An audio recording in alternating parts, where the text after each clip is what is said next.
I was on Twitter and I came across a tweet. I'm quarantining with musical theater majors and they harmonize as they cook breakfast every morning. This is my supervillain origin story. And I thought, I'm gonna retweet that. But then I went onto Reddit and came across this thread called the Theater Kids Starter Pack, which also had a lot of good gems in it. I used to have a good friend who was completely normal and then joined theater and actually became quite snobbish. The rest of us always argued that if he was always this way all along, or if being with other theater kids made him like that. I was always the one theater kid who nobody would fuck and instead just had to listen to all the drama. Oh my god, it's show week.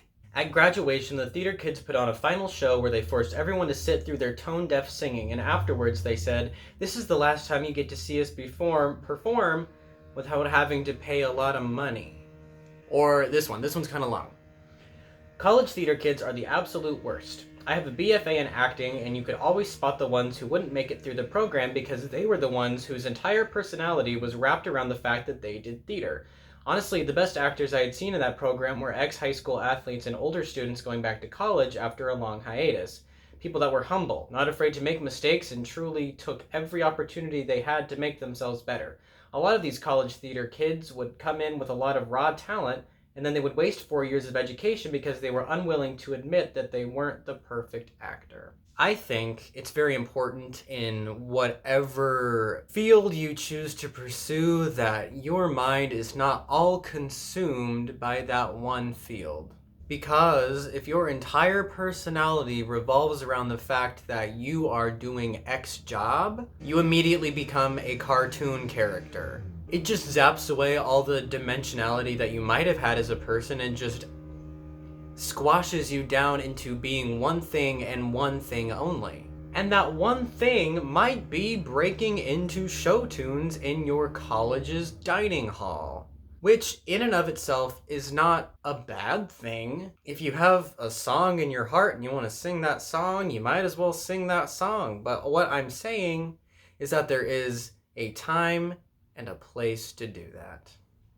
And it is not in the middle of that dining hall.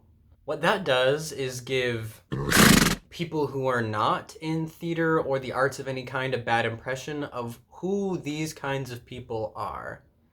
And it might just reinforce the fact that if people don't like musicals, they don't have to continue liking musicals because the people who perform them are annoying on and off stage. So let's say you were a sad 12-year-old person and you saw Andrew Lloyd Webber's Phantom of the Opera for the first time and it absolutely changed your life.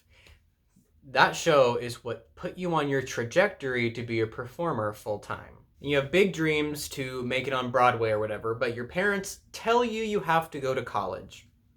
And you view college not as a stepping stone, but merely a pit stop in order to get what you want to do. And like the Reddit post said, you think that college isn't for you because you are already this perfect actor and singer and you don't need to hone down your skills in order to make yourself better because you're already the best. But really what you have to admit with any form of higher education is that you are not the best. And when you get out of college, you probably won't be either. You have to accept the help and guidance that you are given in order to further yourself as an artist. And you might come out of that institution better than when you started, but you're absolutely not going to be on top. And I think this is especially pertinent to people who do theater or artists who are artists, because you might have all the qualifications for the job, but you just aren't the right height or you don't have the right hair color.